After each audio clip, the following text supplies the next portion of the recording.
From the last video, you remember where I had the wheel coming up against the mudguard. So stripped it down to have a look and see what the problem was. Couldn't see anything on the wheel, everything was present that should have been there. The bearings and everything looked okay. So our investigations went towards the forks. Removed the forks and they look perfectly straight. Couldn't see any damage on them whatsoever. However, once we looked a bit closer, we could see, and I don't know if you'll be able to see this on the camera actually. You can actually see it quite clearly. That one fork leg is further forward than the other. And that makes sense if you think about the wheel being canted over. That would be putting pressure on it. So the conclusion is, well, first of all, what we did was we put an engineer's level on it here. We did some work to get the bike completely level, and then we set up a laser, which I'll put on in a minute.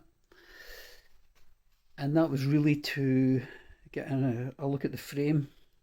Now I suspected the frame was straight because I did give it a good inspection. I had my suspicions when I saw the centre stand was kinked, so I did give it a really good looking over, and it looked fine. I mean, from what I could see with my eye, and generally I've got quite a good eye when it comes to a frame, it looks straight. And all these measurements that we've put in place would confirm that the frame is definitely straight. We do have a more sophisticated laser system up there, but I don't think it's really worthwhile rigging it up. I think I think it's on track.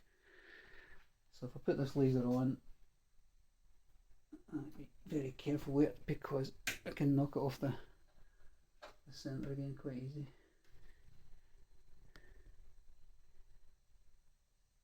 Put this laser.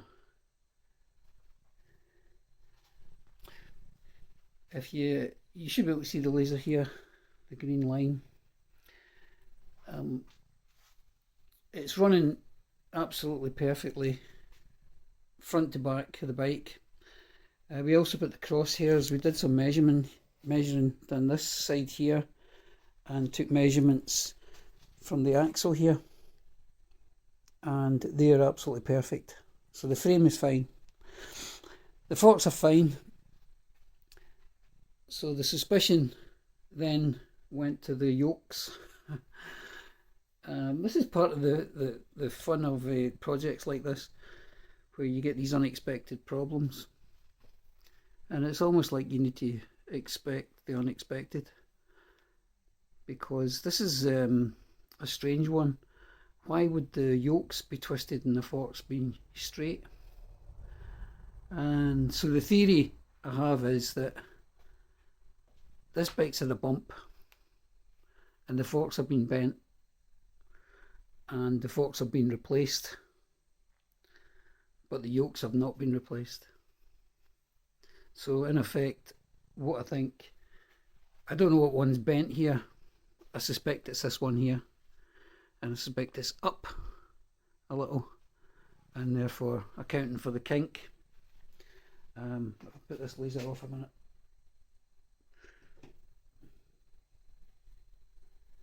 Get the button here. Now if you look here, I'm going to put this light on a second. If you look here, this is this fork on this side pushed up right home, no problem. This fork came up and hit here, and if you look at the back, I don't know if you can see it, but I'll demonstrate it with a screwdriver. Yeah, look at that light in there. Look at the gap. So to get that fork leg in there, we'd have to virtually twist it. And I think that's how the previous person who was working on this bike got it in, because there's no other way of getting it in. We also noticed that the spindle, etc., everything down here was loose, and that again makes sense because tightening everything up would have locked everything up. So another check we did was the headstock here, the angle, and the angle here is 64 degrees, and it's exactly spot on. So again, that confirms that the frame is fine. I suspect there's been a dent in this side here, you know, given that the centre stand's kinked in this side and this part's pushed further back. So the solution is replacing the fork yokes, and I'm just going to replace both of them because I don't know what one's bent, and there's a possibility that both of them are actually damaged. You can get them straightened. I mean, it's possible to get them straightened. However, the cost of that probably outweighs the trying to get a pair of good second-hand ones. I think what we're going to do is take them off and level them, sit them in a leveling table and just get some idea for there. But I think the proof is actually staring us right in the face. That's what the problem is. So another slight hold up. That'll hold the project up a little bit, but I'm glad we're discovering it now and not later on when the bike's almost ready to go on the road. And these are the things that you come up against, you know. Not really disappointed. I think I've done enough of these projects to come to terms when something like this comes up that you have to just dig a little deeper and solve the problems. It's part of the challenge of either restoring a bike or, you know, recommissioning a bike. This is more a recommission than a restore. Now, I'm not restoring this bike.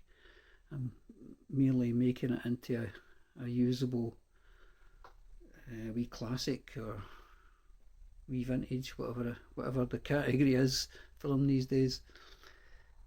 So I'm not looking to fully restore it, but obviously things like this, safety is paramount. I mean, you can't have a bike that's got bent forks or bent yokes or twisted frames or things like that, you know, and I have come across stuff like that before. And generally there's a solution, you know. Very rarely will you come up against something that you can't solve, even if it ends up costing you quite a bit more. But then you do your due diligence when you inspect the bike. You know, you inspect as much as you can. There's only so much you can really look at. It's not possible to uncover every single problem when you're just looking at a bike. You can get a good idea. For example, like the pressed steel little cubs. You know, if you have a really good look around those frames, you can generally find it if it's rotten, if it's worth tackling. So that's where we're at. Another confirmation was that we measured up here, the distance up here between the forks. I think it was that way we did it, and you know, they're touching there, and when we get to here, there's a massive gap, so they're tapering inwards. So that's it. That's where we're at. Well, I'll update you as soon as I can. Okay, ride safe. Bye for now.